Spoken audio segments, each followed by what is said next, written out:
এটা একান্তই গোপনীয় বিষয়। এ ব্যাপারে আমি যেমন আপনাকে কিছু বলতে পারবো না, আমার সাথীও আপনাকে কিছু বলতে পারবে না। তবে একথা বলতে পারি, আল্লাহর উপর ঈমানদার কোনো ব্যক্তি তারার গতিতে বিশ্বাস করে না। যতক্ষণ ঈমান মজবুত থাকে ততক্ষণ মোমেন আকাশের বিজলির ন্যায় দুর্বার গতিতে সামনে এগিয়ে চলে। আমাদের ওলামায়ে কেরাম বলেছেন, হিন্দু ও পৌত্তলিকরা কাদামাটি ও পাথরের মূর্তির পূজা করে। ওদের বিশ্বাস দুর্বল এবং অক্ষম ওদের দেবদেবীরা। আমরা আপনাকে বাস্তবে দেখিয়ে দিয়েছি, হাতে গড়া কাদামাটি ও পাথরের দেবদেবী প্রকৃত খোদার সাথে টক্কর দিলে ধুলোর সাথে মিশে যায়। আপনি কি দেখেননি, আপনার সৈনিকরা সাথে করে নিয়ে গিয়েছিল বহু দেবদেবী? সে সব কি নিশ্চিহ্ন হয়ে যায়নি? আপনার একজন সৈন্যও কি অক্ষত ফিরে আসতে পেরেছে? এই শ্লেষ্য আমাদের দেবদেবীকে অপমান করছে মহারাজ, রাগত্ব স্বরে বলল এক পণ্ডিত। এই গবেট এখনো বুঝতে পারছে না যে সে আমাদের বন্দী, বলল রাজা। এরা তাদের কঠিন পরিণতি সম্পর্কে বেখবর। এরা যদি যুদ্ধ কৌশল সম্পর্কে আমাকে ওদের গোপন রহস্য প্রকাশ না করে, তাহলে আমি ওদের চামড়া তুলে ফেলব এবং দেখবে তখন যন্ত্রণায় গড়গড় করে সব বলে দেবে। আমাদের যুদ্ধ কৌশল সম্পর্কে জানতে হলে আপনাকে ইসলাম ধর্ম গ্রহণ করতে হবে মহারাজ, বলল অপর বন্দী। আমাদের হাতে আমাদেরকে হত্যা করেও আপনি রহস্য জানতে পারবেন না এবং আপনার লজ্জাকর পরাজয়কেও বিজয়ে পরিণত করতে সক্ষম হবে না। এদের নিয়ে যাও, শিকলে বেঁধে রাখো আর অন্যগুলোকে হত্যা করে ফেলো, বলল মহারাজা জয়পাল। উভয় কয়েদিকে খাস কামরা থেকে নিয়ে গেল প্রহরী। রাজা পণ্ডিতদের উদ্দেশ্যে বলল, আমি পরাজয়কে বিজয়ে রূপান্তরিত করতে চাই। তোমরা জেনে শুনে জলদি বলো, এ কাজ কিভাবে করা সম্ভব। পণ্ডিতরা চলে যাওয়ার পর রাজা জয়পাল তার দুই জেনারেলকে বলল, এই দুই কয়েদিকে লাহোরে নিয়ে যাব। আগামীকাল এখান থেকে আমরা রওনা হব। এদেরকে নেয়ার ব্যবস্থা করো। এদের কাছ থেকে আপনি কি রহস্য জানতে চান মহারাজ? জিজ্ঞেস করল এক জেনারেল। আমাদেরকে পরাজয়ের রহস্য আবিষ্কার করতে হবে। সুবক্তগিন আমাদের রণপ্রস্তুতি আর আক্রমণের খবর আগেই জেনে ফেলেছিল। আগাম খবর নিয়ে মুসলমানরা ওত পেতে রাতের আঁধারে আমাদের সৈনিকদের মনোবল ভেঙে দিয়েছে। পাহাড়ের আড়ালে ওদের সৈনিকরা আগে থেকে ওত পেতে ছিল আর রাতে গেরিলা হামলা করেছিল। সুবক্তগিনের গুপ্ত বাহিনী গেরিলা হামলার জন্য সব ধরনের প্রস্তুতি নিয়ে রেখেছিল। তখন আমরা ছিলাম সম্পূর্ণ অপ্রস্তুত। যুদ্ধের রহস্য উন্মোচন করতে হলে আপনাকে আগে খোঁজ নিতে হবে। আমাদের যাত্রা ও প্রস্তুতির খবর কিভাবে গজনি পৌঁছালো? সুবক্তগিনের গোয়েন্দারা আমাদের চারপাশে ঘাপটি মেরে আছে। এদের খুঁজে বের করার ব্যবস্থা আগে করতে হবে মহারাজ। রাজা জয়পাল বার্ধক্যে উপনীত, উপরন্তু উপর্যুপরি পরাজয়ের গ্লানিতে তার দেমাগ বিগড়ে গিয়েছিল। অন্য কারো কথা বা পরামর্শ শোনার মতো মানসিকতা তার ছিল না। রাজা পরাজয়ের কারণ নিজে যা বুঝতে পেরেছিল সেরূপ প্রতিকার ব্যবস্থা নিচ্ছিল, কিন্তু পরাজয়ের কারণ যে তার ধারণা ভিন্ন অন্য কিছু হতে পারে এটা তাকে বোঝানোর ক্ষমতা কারো ছিল না। নেজাম আউরিজি যখন বলল তাকে হত্যা করলেও যুদ্ধের রহস্য সে ফাঁস করবে না, এরপর রাজা এদের মুখ থেকে রহস্য উদ্ঘাটনের ফন্দি আঁটতে লাগল। যে করেই হোক রহস্য সে এদের মুখ থেকে বের করবেই। লাহোরের সবচেয়ে বড় মন্দিরের প্রধান মূর্তি সরস্বতীর সামনে আতর, গোলাপ, ধূপ, লোবান, আগরবাতি জ্বালিয়ে একান্ত মনে পূজায় বসেছে পণ্ডিত। মন্দিরের ভেতর বাহির ধুয়ে মুছে ঝকমকে করা হয়েছে। আলোকমালায় গোটা মন্দির ঝলমল করছে। আজ মন্দিরে সাধারণ মানুষের প্রবেশ নিষিদ্ধ। ২০-২৫টি কুমারী মন্দিরের ভেতরে ফুলের ডালি নিয়ে দাঁড়ানো। এরা বিশেষভাবে তৈরি পোশাকে সজ্জিত হয়ে মন্দিরে প্রবেশ পথে দু সারিতে দাঁড়িয়েছে।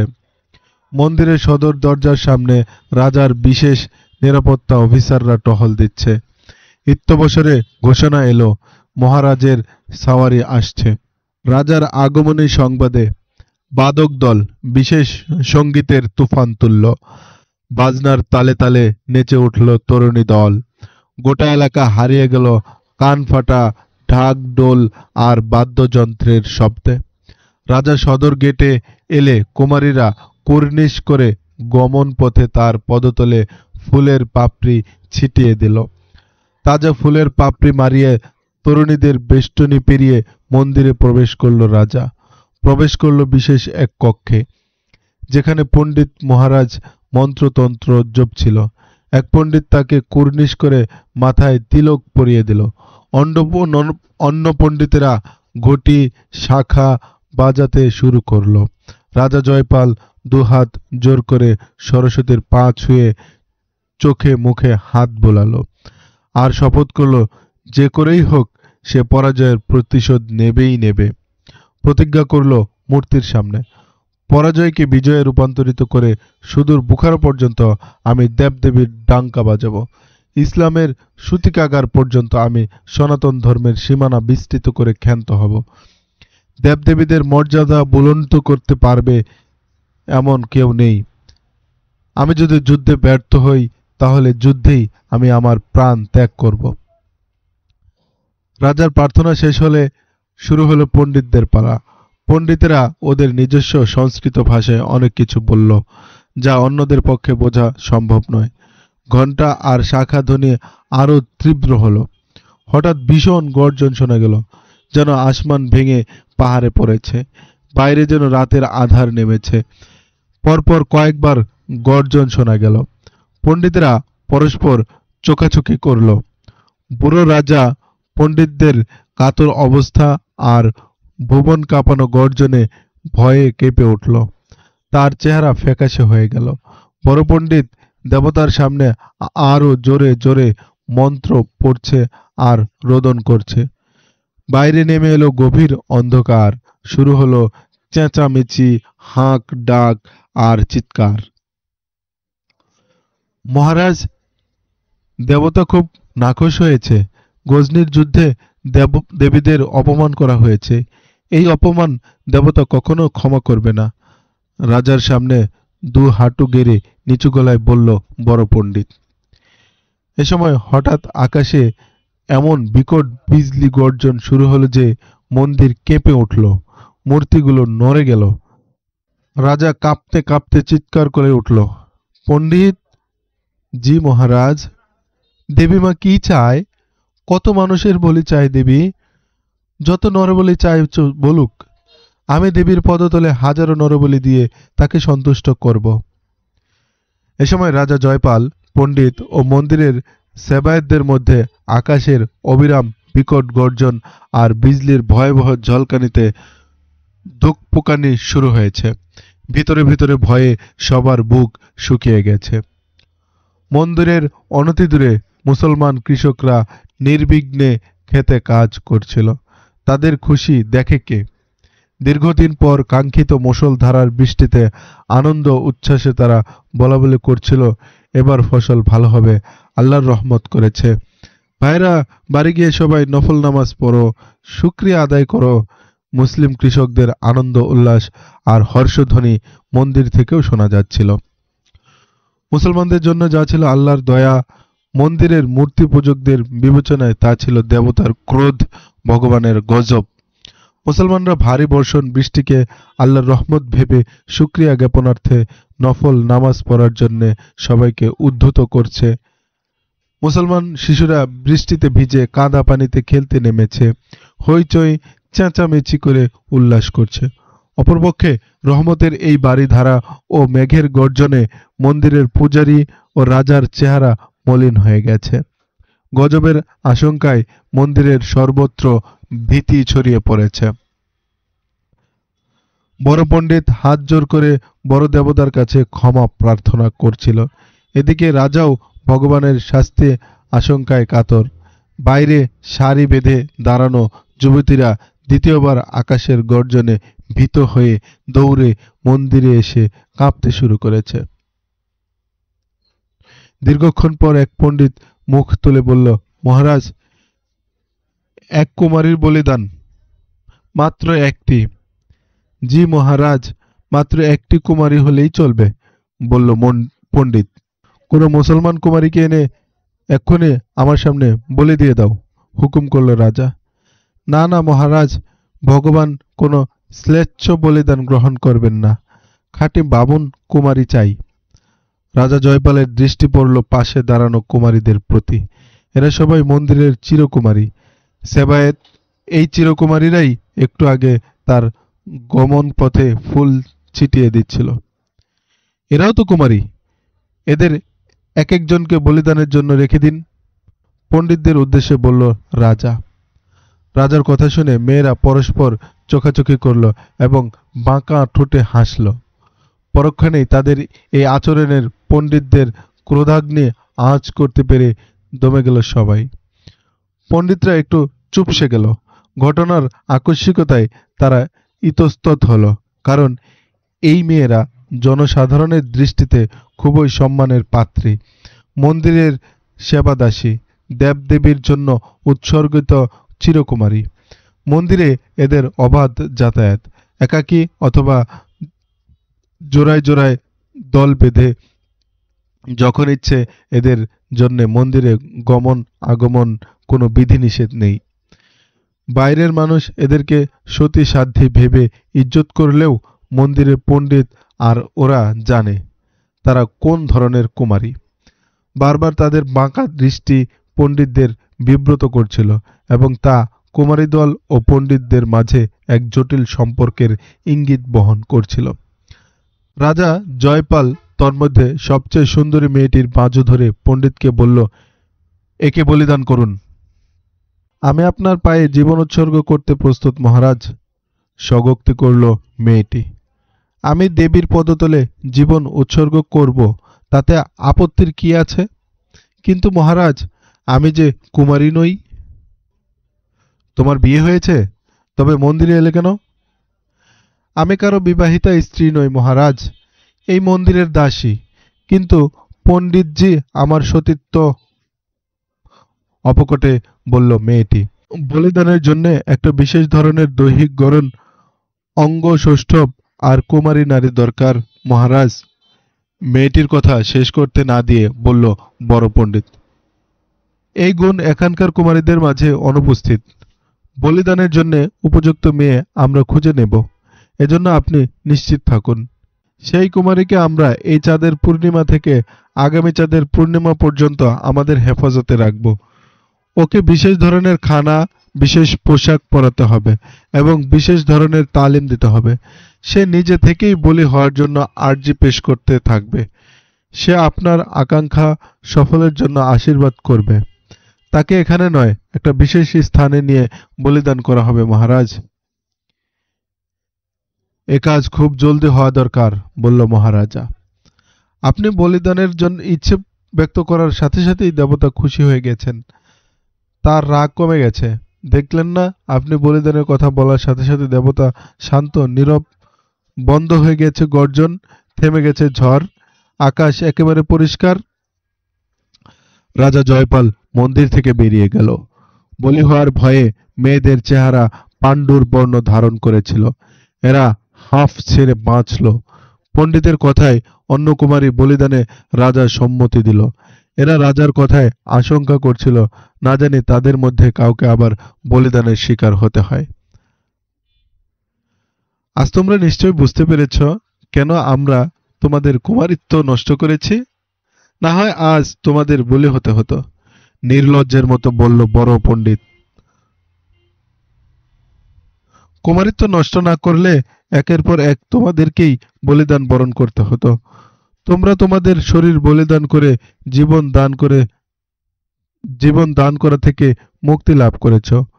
বড় পণ্ডিত কুমারীদের উদ্দেশ্যে এমন গম্ভীরভাবে কথাগুলো বলছিল যেন সে বেদ পুরাণের কোনো শ্লোক আবৃত্তি করছিল।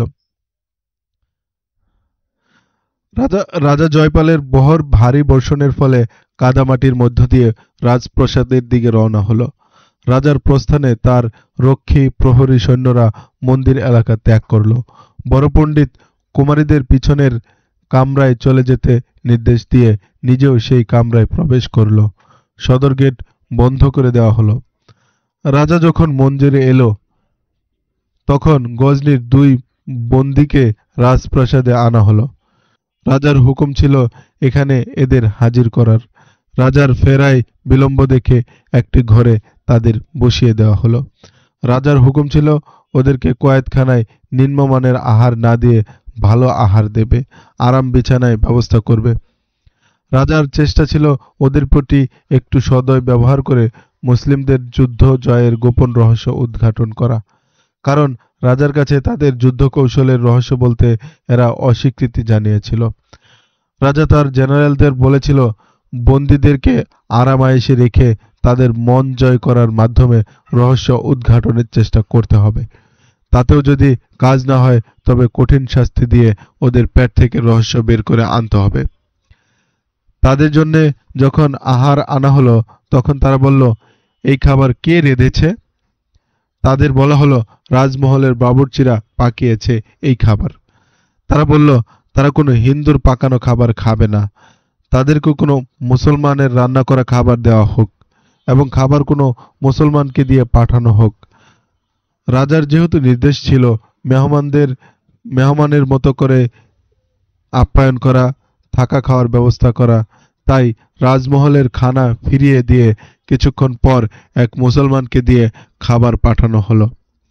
বন্দীরা যখন নিশ্চিত হলো খানা বাহক প্রকৃতই মুসলমান তখন আগ্রহ ভরে আহার করল। ওরা যখন আহার করছিল তখন পাহারাদার সিপাই ঘর থেকে বেরিয়ে দরজার পাশে চলে গিয়েছিল। এরা শিকলে বাঁধা, তাই পালিয়ে যাওয়ার আশঙ্কা ছিল না। আহার বহনকারী মুসলমান কর্মচারী আহাররত বন্দীদের পাশে বসল। সে আর চোখে দেখে নিল প্রহরী ঘরের বাইরে চলে গেছে।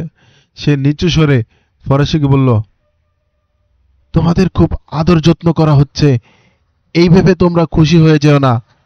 এমন ব্যবস্থা ওসব বন্দির বেলায় নেওয়া হয় যাদের কাছে দামি কোনো রহস্য থাকে। উভয় বন্দী গভীরভাবে ওকে দেখল।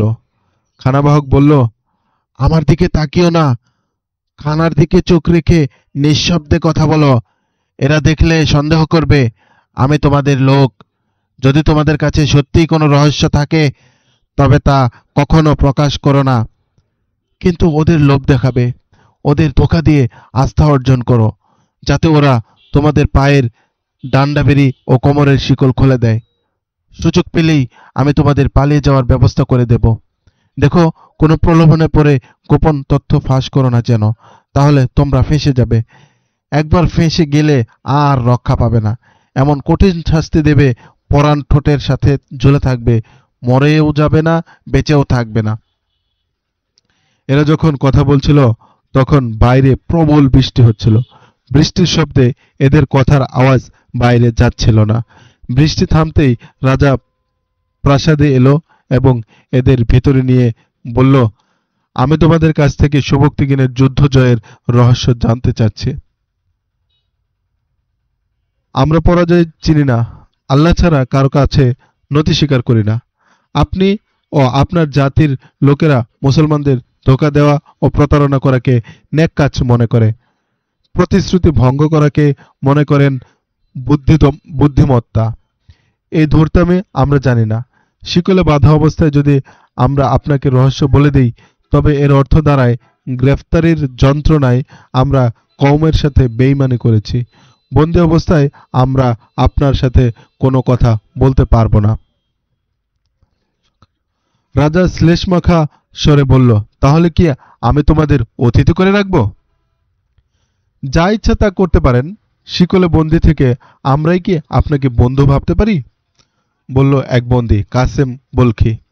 আপনি আমাদের ঊর্ধ্বতন নেতৃস্থানীয় লোকদের কয়েদখানায় হত্যা করেছেন, আমাদের সুলতানদের সাথে প্রতিশ্রুতি ভঙ্গ করেছেন, আমাদের মুখ থেকে রহস্য জেনে যাওয়ার পর আমাদেরও সাথে এমনটা হবে না তার কি নিশ্চয়তা রয়েছে? আমরা আপনাকে বলতে পারি, যত বেশি সৈন্য নিয়েই আপনি মুসলমানদের বিরুদ্ধে যুদ্ধ করুন না কেন, পরাজয় আপনার হবেই। অবশ্য আমরাই কেবল আপনাকে বলতে পারি বিজয়ের রহস্য কি, কিভাবে আমাদের পরাজিত করা সম্ভব। আমি তোমাদের ডান্ডাবেরি ও শিকল খুলে দিচ্ছি, তোমাদেরকে কয়েদখানার বাইরে রাখার ব্যবস্থা করছি। আমরা যদি রহস্যের কথা আপনাকে বলি, আপনি কি আমাদের ছেড়ে দেবেন? গজনি পর্যন্ত যেতে আমাদের বাহনের ব্যবস্থা করবেন? প্রশ্ন করল নিজাম। তোমরা যা চাইবে তাই দেব, নিশ্চিন্ত থাকো। আমরা এ ব্যাপারে কয়েকদিন চিন্তা করব, এরপর বলবো। পরখ করে নেব এই সময়ের মধ্যে আমাদের সাথে আপনি কেমন আচরণ করেন। কারাগারের বাইরে আর ভিতরে আপনি আমাদের যেখানেই রাখেন, আমরা পালিয়ে আর কোথায় যাব? একটা ব্যাপারে আপনি খেয়াল রাখবেন, আমরা মুসলমানের রান্না করা খাবার ছাড়া আহার করব না। আজও এক মুসলমানের রান্না করা খাবার আমাদের দেওয়া হয়েছে। আমাদের আবদারে এক মুসলমান কর্মচারী খাবার দিয়ে গেছে আমাদেরকে। পরাজয়ের গ্লানিতে বিপর্যস্ত রাজা বন্দীদের শর্ত মেনে নিল।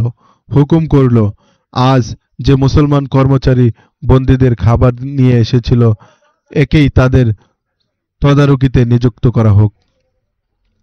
বন্দীদের ভিন্ন ভিন্ন দুটি ঘর রাখা হলো। তাদের থাকার ঘরে মেহমানদের মতোই আহার বিশ্রামের ব্যবস্থা করা হলো। তবে তারা জানতে পারেনি যে তাদের ঘরের বাইরে সশস্ত্র পাহারার ব্যবস্থা করা হয়েছে। একাধারে কয়েক সপ্তাহ ধরে সকল মন্দির ও শহরে বাজারে প্রচার করা হচ্ছে, মুসলমানরা এদেশে আক্রমণ করতে ধেয়ে আসছে। এরা কোনো মন্দির ও পণ্ডিতকে জীবিত রাখবে না, কোনো নারীর সতীত্বকেও অক্ষত রাখবে না। মুসলিম সেনাদের প্রতি হিন্দু প্রজাদের ঘৃণা বাড়ানোর জন্য বোঝানো হলো, বাপদাদার ধর্ম, নিজেদের মন্দির ও ধর্মগুরু, বিশেষ করে মা বোনদের ইজ্জত বাঁচানোর তাগিদে তাদের সরকারি কোষাগারে অকাতরে অর্থকড়ি দেওয়া জরুরি। প্রতিদিন মন্দির থেকে প্রচার করা হচ্ছে, মুসলিম আগ্রাসন প্রতিরোধ করতে না পারলে হিন্দুদের অস্তিত্বই বিপন্ন হবে। অপপ্রচারে কাজ হলো, প্রজাসাধারণ তাদের সম্পদের সিংহভাগ অকাতরে রাজকোষে ঢেলে দিল। লাহোরের সবচেয়ে বড় মন্দির থেকে ঘোষণা করা হলো, এখন বেশি করে প্রজাদের উচিত মন্দিরে হাজির হয়ে ভগবানের ভজনা করা। সেই সাথে প্রত্যেকের কুমারী কন্যা বোনদের নিয়মিত মন্দিরে নিয়ে আসা। কুমারীদের ভজনায় দেবতা বেশি খুশি হয়ে থাকেন।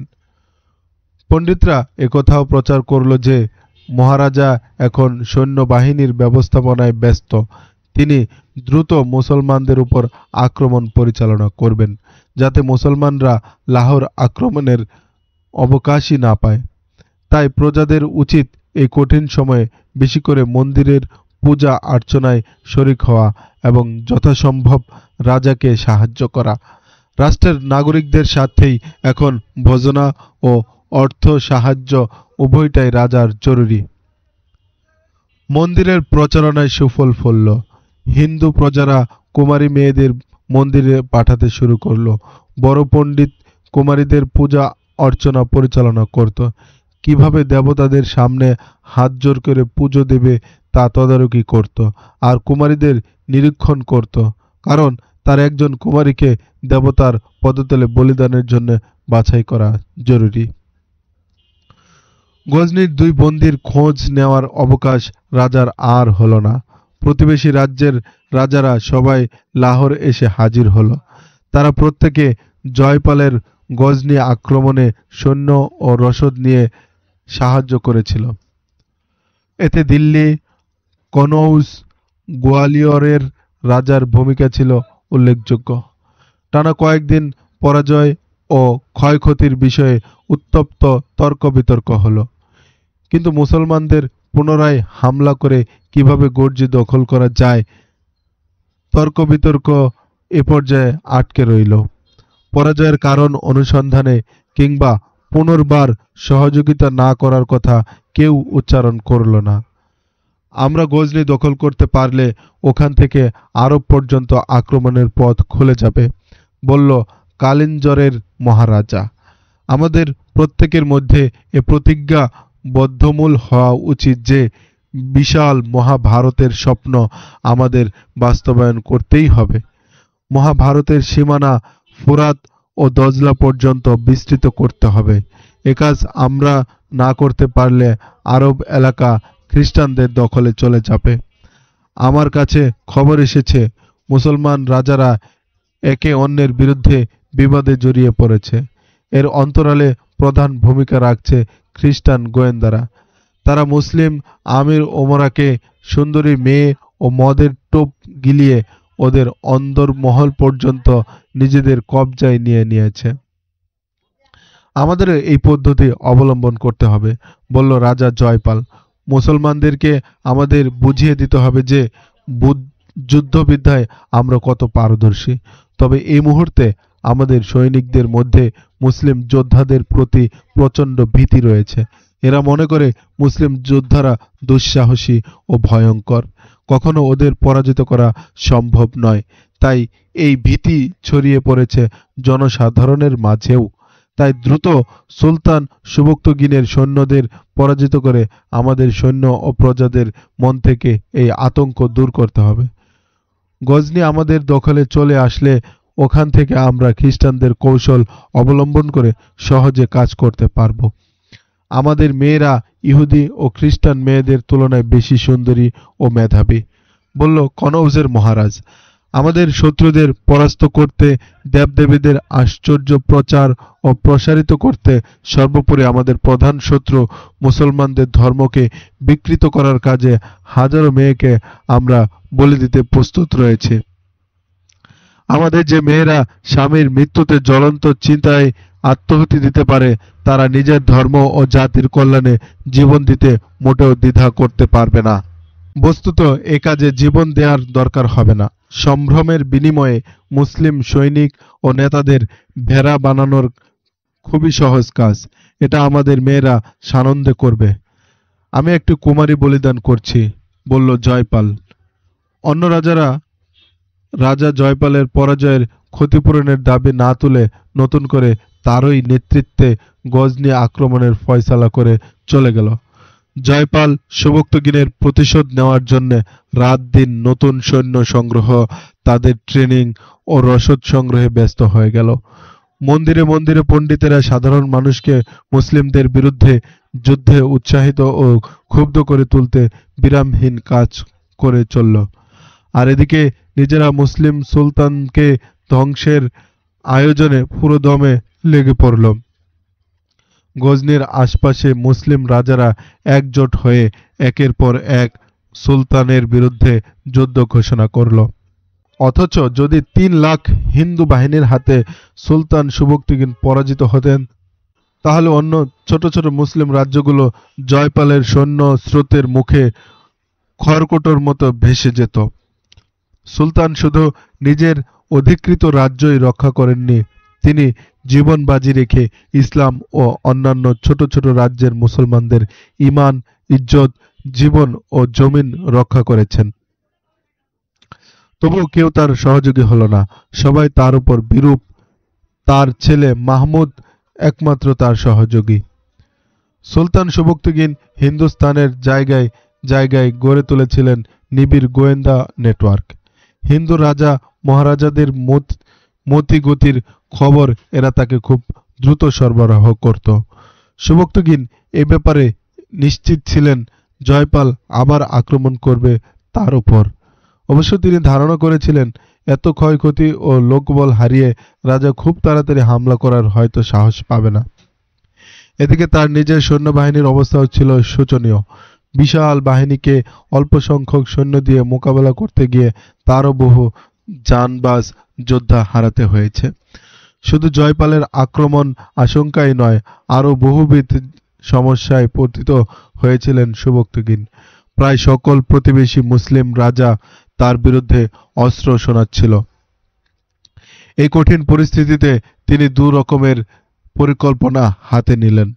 সকল প্রতিবেশী মুসলিম রাজ্যে দূত পাঠালেন, তারা যেন সবাই হিন্দু আগ্রাসন মোকাবেলায় ঐক্যবদ্ধ হয়, তার সহযোগিতায় এগিয়ে আসে। কিন্তু কেউ তার প্রস্তাবে সাড়া দিল না। সুলতান সুবক্তগিনের দ্বিতীয় পরিকল্পনা ছিল পেশোয়ারের উত্তর পশ্চিমের ছোট ছোট দুর্গগুলোর নিয়ন্ত্রণ হাতে নেওয়া। তিনি সুনির্বাচিত ও দক্ষ কিছু সৈনিক নিয়ে এ অঞ্চলের আফগান ও খিলজি বংশজাত লোক অধ্যুষিত দুর্গমগুলো দখল করে নেন।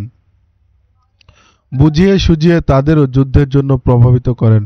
আলেম ওলামার দ্বারা ইসলামের মাহাত্ম্য প্রকাশ করে এ অঞ্চলের সবাইকে ইসলামের পতাকা তলে সমবেত করতে সক্ষম হলেন। আফগানি ও খিলজিদের নিজস্ব কোনো সেনাবাহিনী ছিল না। তারা সুবক্তগিনের সাথে সামরিক চুক্তিতে স্বাক্ষর করল এবং তাদের প্রচুর সংখ্যক যুবককে সুবক্তগিনের সেনাবাহিনীতে ভর্তি করালো। এভাবে কেটে গেল আরও সময়। মাহমুদের বয়স তখন 23 বছর। সুলতান সুবক্তগিন তাকে খোরাসানের গভর্নর নিযুক্ত করলেন। তখন মুসলিম সালতানাতের অন্যান্য অংশে গৃহযুদ্ধের আগুন জ্বলে উঠল।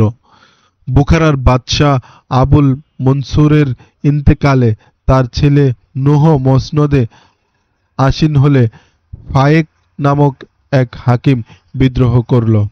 নুহের সৈন্যরা সুলতান সুবক্তগিনের কাছে সহযোগিতার আবেদন জানালো। সুলতান সুবক্তগিন নিজে নুহের সাথে দেখা করে তার জন্য সহযোগিতার হাত প্রসারিত করলেন। সুবক্তগিনের নিজের রাজ্যেই বিদ্রোহ দেখা দিল। আমির বু আলী হাসান খোসারাতের কিছু অংশ দখল করে নিল। সে বিদ্রোহী ফায়েককে আশ্রয় দিল। সুলতান সমঝোতার চুক্তির পয়গাম পাঠালেন, কিন্তু আলী হাসান কোনো পাত্তাই দিল না। ওদের শিকড় উপড়ে ফেলা ছাড়া সুলতানের আর বিকল্প কোনো পথ রইল না। তাই বিদ্রোহী মুসলিম ভাইদের বিরুদ্ধে অস্ত্র ধরা ছাড়া তার আর উপায় রইল না। এদিকে বু আলী হাসান ও অন্যদের পর্দার আড়ালে থেকে খ্রিস্টানরা সার্বিক সহযোগিতা ও উস্কানি দিচ্ছিল। এরা বিধর্মীদের উস্কানিতে কাণ্ডজ্ঞান হারিয়ে আত্মগর্ভে বুঁদ হয়ে পড়েছিল। শেষতক সুলতান সৈন্য নিয়ে বলখ পৌঁছলেন। এদিকে নুহ তার সৈন্য নিয়ে সুলতানের সহযোগিতায় এগিয়ে এলেন। ফায়েক ও আলী হাসান জুরজানের শাসক ফখরুদ্দৌলাকে দলে ফিরিয়ে নিল। ফখরুদ্দৌলার দ্বারা নামের এক সেনাপতি ছিল। তার বীরত্বের কীর্তিগাথা দূর পর্যন্ত মানুষের মুখে মুখে উচ্চারিত হতো। এসব রাজা তাদের বাহিনী নিয়ে হেরাত পর্যন্ত অগ্রসর হল। সুলতান সুবক্তগিন ও তার বাহিনী হেরাতের একটি ময়দানে উপনীত হলেন। তার কাছে যুদ্ধের জন্য এই স্থানটি ছিল খুবই যৎসই। এই শক্ত প্রতিপক্ষের মোকাবেলায় সুলতানের সহযোগে একমাত্র বাদশাহ নূহ। সে কিশোর ও অনভিজ্ঞ হওয়ায় কারণে আমির ফায়েক তার বিরুদ্ধে বিদ্রোহ করেছিল, এই আশায় যে সে ভীত হয়ে ক্ষমতা ছেড়ে দেবে। সুলতানের বড় শক্তি শাহজাদা মাহমুদ এখন কৈশোরে পেরিয়ে এক টগবগে যুবক। ওদিকে সারা হিন্দুস্তানের রাজা মহারাজারা ঐক্যবদ্ধ হয়ে মুসলমানদের বিরুদ্ধে চরম আঘাত হানতে প্রস্তুত। এদিকে নিজ ভূমিতে মাতৃঘাতী লড়াইয়ে মুসলিম সেনারা পরস্পরের মুখোমুখি, একজন অপরজনের রক্তপিপাসু। এমন কঠিন সময়ে সুলতান সুবক্তগিন যখন যুবক মাহমুদ আর তরুণ নুহের দিকে তাকালেন, তখন তার মুখ অশ্রুসজল হয়ে উঠল। আব্বা, আপনার চোখে পানি? বিস্ময় মাখা প্রশ্ন মাহমুদের। ইসলামের কফিনের সামনে দাঁড়িয়ে চোখের পানি ঝরানো ছাড়া আর কি করার আছে মাহমুদ? ধরা গলায় বললেন সুলতান সুবক্তগিন। মুসলমানরা যখন ঐক্যবদ্ধ ছিল, ইউরোপ কুফরিস্তানেও তারা ইসলামের বিজয় কেতন উড়াতে সক্ষম হয়েছিল। মুসলমানদের অনৈক্যের কারণে ইউরোপ থেকে আজ ইসলাম নির্বাসিত। হিন্দুস্তানেও ইসলামের ঝান্ডা আজ বুলুণ্ঠিত। বহু মুসলিম দেশ খ্রিস্টানরা দখল করে নিয়েছে, আরও দখলের চেষ্টা করছে। অপরদিকে হিন্দুরাও আগ্রাসন অব্যাহত রেখেছে। তোমাদের দেখে আমার চোখে পানি এসে গেছে এই ভেবে যে আমরা তো পরস্পর লড়াই করে একদিন শেষ হয়ে যাব। সন্তানদের জন্য কি রেখে যাচ্ছে? আমরা তো তোমাদের জন্য পতিত এক ইসলামী সালতানাত রেখে যাচ্ছি। ক্ষমতার লোভ, গৃহবিবাদ আর ইমান কেনাবেচার বাজার আজ সরগরম। ওইসব ইমান বিক্রেতা ক্ষমতা লিপ্সুর সন্তানেরা ক্ষমতার লোভে ইসলামের শত্রুদের হাতে নিজের ইমান ইজ্জত বিক্রি করতে মোটেও দ্বিধা করবে না। কুফরিস্তানের মূর্তি ভাঙ্গা ছিল আমার দায়িত্ব। বাতিল বিরোধী সংগ্রামের দায়িত্ব তোমাদের হাতে সোপর্দ করতে চেয়েছিলাম।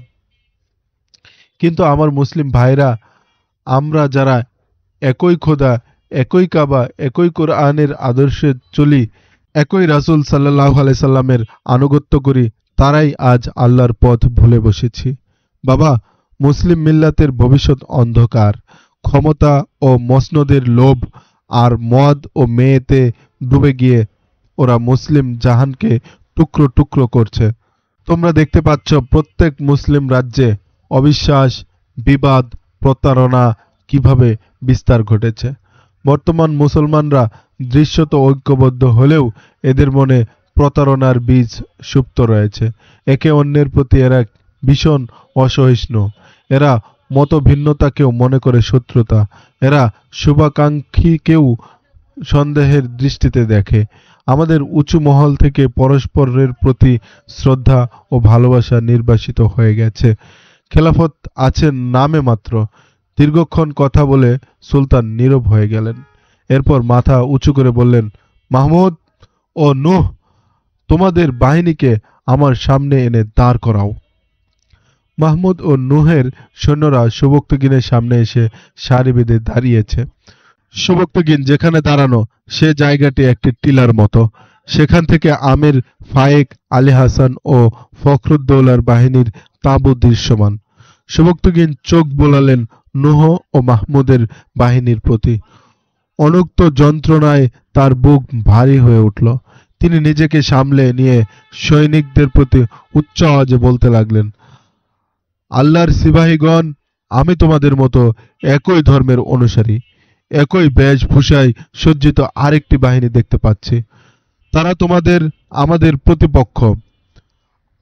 তোমরা আর ওরা যদি এক হয়ে যাও, পরস্পর শত্রুতা পরিহার করে ঐক্য গড়ে তোলো, তাহলে ইসলামের ঝান্ডা আবার তারেক বিন জিয়াদ, মুহাম্মদ বিন কাসিমের বিজিত অঞ্চল পর্যন্ত বিস্তৃত হতে পারে। কিন্তু দুর্ভাগ্যের বিষয়, আজ তোমাদের ও ওদের মধ্যে বিস্তর ব্যবধান। শত্রু ও চক্রান্তকারীরা আমাদেরকে পরস্পর মুখোমুখি দাঁড় করিয়েছে। তোমরা আল্লাহ ও রাসূলের জন্য জীবন ত্যাগী, আর ওরা সিংহাসন ও ক্ষমতার পূজারী। তারা দিন, ইমান, ইজ্জত, হুররমকে নিলাম করে দিয়েছে। হিন্দুস্তানের পৌত্তলিকতা আমাদের উপর দুবার হামলা করেছে। তোমরা ওদের তুলনায় অনেক কম লোকবল নিয়েও তাদের পরাজিত করেছ। বলতে পারো, কোন শক্তি বলে তোমরা এত বিশাল বাহিনীকে পরাস্ত করতে সক্ষম হয়েছিলে? সেই শক্তি হলো তোমার আল্লাহ ও রাসূল সাল্লাল্লাহু আলাইহি সাল্লামের নাম বুলন্দ করার লক্ষ্যে মরণপণ যুদ্ধ করেছ। আর তারা ক্ষমতা, মসনদ ও তাগুদের জন্য জীবন বাজি যুদ্ধ করেছে। আল্লাহর শত্রুদের বিরুদ্ধে তোমরা শাহাদাতের আশায় ঝাঁপিয়ে পড়েছিলে, তাই বিজয় তোমাদের পদচুম্বন করেছিল। তখন আমাদের প্রতিপক্ষে যারা দাঁড়িয়েছে এরা পৌত্তলিকদের মতোই খোদাদ্রোহী ও আল্লাহ দুশমন। এরা আল্লাহর দুশমনদেরই সহায়তা করেছে। আমাদের নিঃশেষ করে ওরা আমাদের চিরশত্রু ও ইসলামের দুশমনদের শক্তি বৃদ্ধি করতে চাচ্ছে। তোমরা ওদের মুখে নারায়ে তাকবীর শুনে বিভ্রান্ত হয়ে তরবারি কোষবদ্ধ করে ঘোড়ার গতি ঘুরিয়ে নেবে না। তোমরা এই প্রতারক শত্রুদের দ্বারা বিভ্রান্ত হলে এই ভূখণ্ড থেকে ইসলাম চিরতরে বিদায় নেবে। এরা শয়তানের দোসর। এরা চাঁদ, তারা খচিত ঝান্ডা বহন করছে তোমাদের ধোঁকা দিতে। চেনা শত্রুদের আগে ছদ্মবেশী এই শত্রুদের নিঃশেষ করতে হবে। এরা ঘরের শত্রু বিভীষণ, ভাইয়ের বেশে হন্তারক, শত্রুপক্ষের ক্রীড়ানক। আমি ওদেরকে এই যুদ্ধ থেকে বিরত রাখার জন্য চেষ্টা কম করিনি, কিন্তু তারা আমার বিনীত প্রস্তাব ও জাতির কল্যাণের কথা মোটেও বিবেচনা করল না। আমি আমার কোনো ছেলের মৃত্যু মেনে নিতে পারি, কিন্তু ধর্মের অপমান সহ্য করা অসম্ভব। ইসলামের শক্তি অজেয় রাখতে আমরা জীবন বিলিয়ে দেব, কিন্তু শত্রুদের দুরাশা পূরণ করতে দেব না। আল্লাহর সৈনিকগণ, ইসলামের সৈনিকরা রাজত্বের জন্য লড়াই করে না। ইসলামের সৈনিকরা আল্লাহর হুকুমত মজবুত ও গুমরাহ মানুষকে আল্লাহর আনুগত্যের সামিয়ানার নিচে একত্রিত করতে জীবনপণ জিহাদে অবতীর্ণ হয়। তোমরা কি ভুলে গেছ, মুসলিম অধ্যুষিত অঞ্চলগুলো কাফেরদের কবজায় যাওয়ার পর সেসব মা বোনের কথা যাদের ইজ্জত নিয়ে বেঈমানেরা উল্লাস করেছিল, তোমরা কি চাও ওরা আমাদের কন্যাদের উপর নরকীয় বর্বরতা চালাক? অথচ তোমাদের বিপরীতে যেসব মুসলিম নামের কাপুরুষ আমির ওমারা যুদ্ধ সাহায্যে সজ্জিত, তারা নিজ কন্যাদের ইজ্জত বেঈমানদের কাছে বিকিয়ে দিয়েছে। যারা স্ত্রী কন্যার ইজ্জত সম্ভ্রমের মূল্য দেয় না, তাদের কাছে ইসলাম ও ধর্মের মর্যাদা আর জাতির কল্যাণের আশা করা দুরাশা ছাড়া আর কিছু নয় কি? ইসলামের পরাজয় মর্যাদা হানিতে ওদের কিছুই যায় আসে না। আবেগ উত্তেজনায় সুলতান সুবক্তাগিনের ভাষণ আরো জোরালো ও উত্তেজনাপূর্ণ হয়ে উঠছিল। তার অগ্নিঝরা বক্তৃতা শুনে নূহ ও মাহমুদের সৈনিকরা প্রতিপক্ষের প্রতি ক্ষোভে টগবগ করছিল। যোদ্ধাদের শরীরের রক্তে যেন আগুন ধরে গিয়েছিল, প্রতিপক্ষের সবকিছু তছনছ করে দিতে। কিন্তু যোদ্ধাদের এই উজ্জীবন ও উত্তেজনায় সুলতানের মধ্যে কোনো আশার সঞ্চার করল না। তার মলিন চেহারার কালিমা দূর হল না। তার চেহারা তখনও দুঃখে কাতর, বিষাদে ভারাক্রান্ত। দীর্ঘ বক্তৃতার পর তিনি সৈনিকদের সর্বাত্মক প্রস্তুতি গ্রহণের পর লড়াইয়ের কৌশল বলে দিলেন। সুবক্তাগিন ও নূহ অবস্থান নিলেন বাহিনীর মাঝখানে। প্রতিপক্ষে দারা নামের এক বিখ্যাত যোদ্ধা রয়েছে। নিজ রাজ্যের সীমানা ছাড়িয়েও বহু দূর দূরান্ত পর্যন্ত মুখে মুখে ফেরে তার বাহাদুরি ও বীরত্বের কাহিনী। সে যখন সুলতানের বাহিনীকে লড়াইয়ের প্রস্তুতি নিতে দেখল, সাথে সাথে নিজ দলের সৈনিকদের সারি বেঁধে দাঁড় করিয়ে দিল। দারা জানত সে যদি সুলতানকে আগে আক্রমণের সুযোগ দেয় তবে বিজয়ী হওয়া কঠিন। একটু সুযোগ পেলেই সুলতানের বাহিনী সব তছনছ করে দেবে। সুলতানের যুদ্ধকৌশল সম্পর্কে তার সম্যক ধারণা ছিল। দারা ছিল সদা সজাগ ও সতর্ক ব্যক্তিত্ব। এক অভিনব কৌশল করল দারা। সে মাঝের সৈনিকদের স্থিতাবস্থায় রেখে অনেক ঘুরপথে এসে সুলতানের বাহিনীর দুই প্রান্ত বাহুতে আক্রমণ করে বসল। দারার এই আক্রমণ ছিল ধারণাতীত এবং প্রচণ্ড। সুলতানের জন্য দারার এই চাল ছিল একেবারে আন্দাজের বাইরে। আকস্মিক এই আক্রমণে সুলতানের বাহিনী বেঘোরে প্রাণ দিতে লাগল এবং বর্গে গেল। দারার সেনাশক্তিও প্রচুর, তদুপরি সে নির্বাচিত ও দক্ষ বিপুল সৈন্য রেখেছিল মধ্যভাগে। সে জানত প্রতিপক্ষের দুবাহু একই সাথে আক্রমণের শিকার হলে সুলতানকে দুদিকেই সহযোগিতার হাত বাড়াতে হবে। এতে মধ্যভাগের প্রতিরক্ষা বহু দুর্বল হয়ে পড়বে, আর এই সুযোগে সে প্রচণ্ড আক্রমণ করে বিজয় ছিনিয়ে নেবে। সুলতানকে দারার কৌশলের ফাঁদেই পড়তে হলো। পরাজয় অনিবার্য হয়ে উঠল। তখন তিনি মধ্যভাগের রিজার্ভ সৈন্যদের প্রান্ত বাহুতে শক্তিশালী করার নির্দেশ দিলেন। ফলে তার রক্ষণাভাগ দুর্বল হয়ে গেল। তিনি দিব্যি দেখতে পেলেন মধ্যভাগেও আক্রমণ অত্যাসন্ন। তিনি মাহমুদ ও নূহকে বললেন, বেটা, হয়তো আজই আমার জীবনের শেষ যুদ্ধ। তোমরা সচেতন থাকো, অগ্রপশ্চাতে খেয়াল রেখো। যুদ্ধের গতি এখন শত্রুদের অনুকূলে।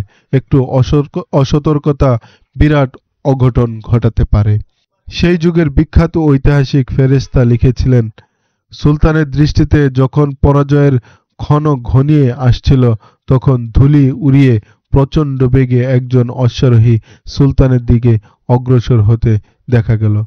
শত্রু সৈন্যদের বেহু থেকে আসতে দেখলেও তার তরবারি ছিল কোষবদ্ধ, ঢালটি পেছনে বাঁধা ছিল। আগন্তুকের অবস্থা বলে দিচ্ছিল সে কোনো প্রস্তাব নিয়ে আসছে, দূত বা বার্তাবাহক হয়তো হবে। সে সুলতানের কাছে এলে সবাই বিস্ময়ে হতবাক। এ তো কোনো সাধারণ দূত বা বার্তাবাহক নয়, শত্রুপক্ষের সেনাপতি দারা নিজেই হাজির। দারা সুলতানের কাছে এসে সামরিক অভিবাদন ও সালাম দিয়ে নিজের ঢাল তরবারি সুলতানের পায়ের কাছে ফেলে দিল।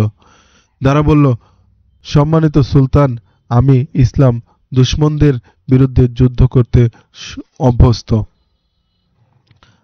আপন ভাইদের বিরুদ্ধে আমি তরবারি চালাতে অক্ষম। আমি আমার দেহরক্ষী সহ সব অনুগত সৈন্যদের নিয়ে আপনার দরবারে হাজির হয়েছি। আমি যাদের সেনাপতি, আজ তারা ক্ষমতার জন্য লড়াই করছে। আমি সারা জীবন ইসলামের জন্য জিহাদ করেছি। আমি আমার সারা জীবনের অর্জিত জিহাদের স্বভাব ও পুণ্য নষ্ট করতে চাই না।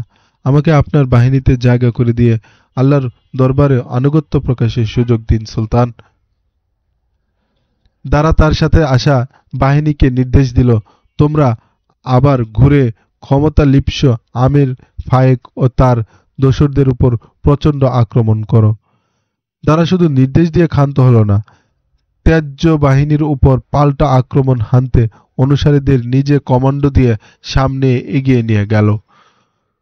সুলতান সুবক্তগিন তার সফল রিজার্ভ সৈনিকদের দুভাগে বিভক্ত করে দুই প্রান্ত বাহিনীকে সহযোগিতার জন্য পাঠিয়ে দিলেন। মাহমুদকে দিলেন এক বাহুর কমান্ডিয়ারের দায়িত্ব, নূহকে নিজের কাছে রাখলেন। সম্মুখ যুদ্ধে অনভিজ্ঞ নূহকে শত্রুর মুখোমুখি দাঁড় করিয়ে তিনি তার কোনো বিপদ দেখতে চাননি। অপরাধী কখনো মাথা উঁচু করে দাঁড়াতে পারে না। কৃত অপরাধ অপরাধীকে তাড়া করে বেড়ায়। সত্যের মুখোমুখি হওয়ার মনোবল অপরাধীর থাকে না। আমির ফায়েক ও বু আলী হাসান তার সৈন্যদের সুলতান সুবক্তগিন ও দারার দয়ায় উপর ছেড়ে দিয়ে জীবন নিয়ে পালিয়ে গেল। তাদের সাথে কিছু সৈন্য পালাতে সক্ষম হলো। এরা এতই ভীত হয়ে পড়েছিল যে দৌড়িয়ে সুদূর জোরজানে গিয়ে থামল। জোরজানের বাদশাহ ফখরুদ্দৌলা তাদের আশ্রয় দিল। সেনাপতি দারার ঈমান ও আবেগ ভয়ঙ্কর প্রতিশোধের আগুনে জ্বলছিল। তিনি ইসলামের গাদ্দারদের জোরজান পর্যন্ত তাড়া করার ইচ্ছে ব্যক্ত করেছিলেন, কিন্তু সুলতান সুবক্তগিন তাকে এই বলে নিবৃত্ত করলেন, তিনি এই গৃহযুদ্ধকে আর বিস্তৃত করতে আগ্রহী নন, বরং তিনি তাদেরকে সমঝোতার জন্য আহ্বান করতে চান। দারার মতো মাহমুদও গাদ্দারদেরকে তাড়া করে অগ্নি প্রতিশোধ স্পৃহা নিবৃত্ত করতে উদ্যত ছিলেন। ছদ্মবেশী দুশমনকে নিশ্চিহ্ন না করে ক্ষান্ত হতে তার টগবগে তারুণ্য উদ্দীপিত ঈমান সায় দিচ্ছিল না। তবুও পিতার আদেশ অম্লান বদনে মেনে নিল। সুলতান সকল সৈনিককে একত্রিত করে নূহকে তার সৈন্যসহ বুখারায় ফিরিয়ে যেতে বললেন। মাহমুদ তার নিয়ন্ত্রিত বাহিনী নিয়ে নিশাপুর রওনা হলেন। সুলতান রওনা হলেন গজনির পথে। সেনাপতি দারাকে তিনি নিজের সঙ্গী করে নিলেন। মাহমুদ নিশাপুর পৌঁছে নিঃশ্বাস নেওয়ার আগেই তার সীমান্ত সেনা দূত হন্তদন্ত হয়ে তাকে খবর দিল, ফখরুদ্দৌলার সাহায্যপুষ্ট হয়ে আমির ফায়েক ও বু আলী হাসান যুদ্ধ সাজে নিশাপুরের দিকে এগিয়ে আসছে। ফখরুদ্দৌলা পূর্ব থেকেই সুলতান সুবক্তগিনের যুদ্ধ পরিণতির দিকে দৃষ্টি রাখছিল। যখন সে সংবাদ পেল সুলতান অধিকাংশ সৈন্য সাথে নিয়ে গজনি গেছেন এবং মাহমুদের কাছে মাত্র কিছু সংখ্যক সৈন্য রয়ে গেছে, সে তখন মাহমুদের বাহিনীর উপর আক্রমণকে সুযোগ মনে করল। আকস্মাৎ প্রচণ্ড আক্রমণ করে বসল। মাহমুদ সেই দূতকে দ্রুত সুলতানকে সংবাদ পাঠিয়ে দিয়ে সৈন্যের কমান্ডো নিজ হাতে নিয়ে ময়দানের দিকে অগ্রসর হলেন। ততক্ষণে প্রতিপক্ষের সৈন্য ময়দান ছেয়ে গেছে। মাহমুদের বাহিনীকে ঘিরে ফেলেছে প্রতিপক্ষ। মাহমুদের দীর্ঘ সফরের ক্লান্তি ও যুদ্ধের অবসাদ দূর হওয়া তো দূরে থাক, যাত্রা শেষ করার সুযোগটুকুও তার হয়নি। তার সৈন্য সংখ্যা প্রতিপক্ষের তুলনায় অতি নগণ্য।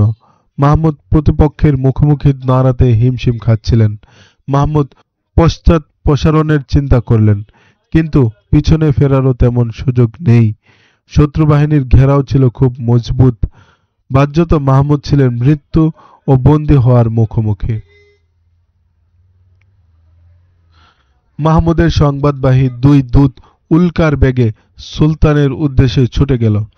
মাহমুদের ভাগ্য সুলতানের সাহায্যের উপর অনেকাংশে নির্ভর হয়ে উঠল। কিন্তু পথ ছিল যেমন দুর্গম তেমনি দীর্ঘ। ঐতিহাসিকগণ বলেন, পরদিন আলী হাসান ও আমির ফায়েক দেখল তাদের পেছনের আগমন পথে ধুলি উড়ছে। তারা ভাবল হয়তো ফখরুদ্দৌলা তাদের জন্য আরো সাপোর্ট বাহিনী পাঠিয়েছে। তারা তখন নিশাপুরের সর্বত্র ছড়িয়ে যাবে। কিন্তু অল্প সময়ের মধ্যে তাদের আশঙ্কা দুরাশায় পরিণত হলো। তারা দেখল সুলতান সুবক্তগিনের সৈন্য দুই দিক থেকে তাদের বাহিনীকে ঘিরে ফেলেছে। তারা ধারণাই করতে পারেনি যে সুলতান সুবক্তগিন এত দ্রুত মাহমুদের সাহায্যে এত দূরে পৌঁছে যাবেন। সুলতান ও দারা তাদের বাহিনীকে দুই বাহুতে প্রলম্বিত করে শত্রুদের ঘিরে ফেললেন। বিদ্রোহীরা যখন দেখল তাদের পশ্চাৎ প্রসারণের পথ রুদ্ধ, তখন তারা নিজ বাহিনীকে একত্রিত করে সুবক্তগিনের মধ্য বাহিনীতে আক্রমণ করে বসল। পশ্চাৎ প্রসারণ মাহমুদ ঘুরে প্রচণ্ড আক্রমণে ওদের উপর ঝাঁপিয়ে পড়লেন। মাহমুদ এমনিতেই গাদ্দারদের প্রতি রেগে ফুঁসছিলেন, কিন্তু মুখোমুখি হওয়ার মতো অবস্থা তার ছিল না। তিনি সুলতানের আগমন প্রত্যাশায় কালক্ষেপণের জন্যে শুরু থেকে বাহিনীকে ঠেকিয়ে রাখার লক্ষ্যে পশ্চাৎ প্রসারণের কৌশল গ্রহণ করেছিলেন। তিনি দেখলেন প্রত্যাশার চেয়েও দ্রুতগতিতে সুলতান বাহিনী নিয়ে শত্রুপক্ষকে ঘিরে ফেলেছেন। তখন তার ক্ষোভ ও প্রতিশোধের আগ্নেয়গিরি অগ্নুৎগীরণ করতে শুরু করল। তিনি শত্রু বাহিনীর উপর ব্যাঘ্রের ন্যায় ঝাঁপিয়ে পড়লেন। শত্রু বাহিনী তার অল্প সংখ্যক সৈন্যের আক্রমণেই ধরাশয়ী হয়ে গেল। কিন্তু কুচক্রী আমির ফায়েক ও বু আলী হাসান কোন ফাঁকে পালিয়ে গেল কেউ টেরও পেল না। তাদের সৈন্যরা কাঁচু কাটা হলো। সাপের উদ্যত মাথা নিচু হয়ে গেল। এক বিশাল বিজয় সুবক্তগিনের পদচুম্বন করল। এদিকে লাহোরের রাজা মহারাজারা মিত্রবাহিনী প্রস্তুতিতে রাত দিন জোরদার তৎপরতায় ব্যস্ত। তারা গজনি, বুখারা, বলখ, খোরাসান দখল করার স্বপ্নে বিভোর। এবার শুধু সরকারি সেনারা যুদ্ধ অংশগ্রহণ করবে না, হিন্দু প্রজা সাধারণ, নারী পুরুষ, ধনী গরিব নির্বিশেষে সকল পৌত্তলিক ইসলামের বিরুদ্ধে যুদ্ধ প্রস্তুতিতে লিপ্ত। নিজেদের ঘরে রক্ষিত সোনা গহনা, উপার্জিত পুঁজিপাট্টা, মাল আসবাব, রসদ, উপকরণ যে যা পারল সবই সুলতান সুবক্তগিনের বিরুদ্ধে যুদ্ধ প্রস্তুতিতে বিলিয়ে দিল। হিন্দু পণ্ডিত পুরোহিতেরা নাগরিকদের মনে মুসলিম বিদ্বেষের আগুন জ্বালিয়ে দিয়েছিল। পুরোহিতরা সাধারণ নাগরিকদের মধ্যে এই ধারণা জন্মাতে সক্ষম হয়েছিল, এখনই মুসলমানদের রাজত্বের অবসান ঘটিয়ে ওদের রাজ্য দখল করতে না পারলে ভবিষ্যতে ভারতে কোনো হিন্দুর অস্তিত্বই থাকবে না। মুসলমানদের বিরুদ্ধে যুদ্ধ শুধু রাজা মহারাজাদের কর্তব্য নয়, প্রত্যেক হিন্দুর ধর্মীয় দায়িত্ব। অপরদিকে ইসলামী ভূখণ্ডে ক্ষমতার দ্বন্দ্বে পরস্পর খুনোখুনিতে লিপ্ত মুসলিম নেতৃত্ব। ক্ষমতা লিপ্সু মুসলিম আমিরেরা মুসলিম রাজ্যগুলোকে টুকরো টুকরো করে পরস্পর রক্তক্ষয়ী যুদ্ধে নিজেদের অমীয় শক্তি ক্ষয়ে লিপ্ত।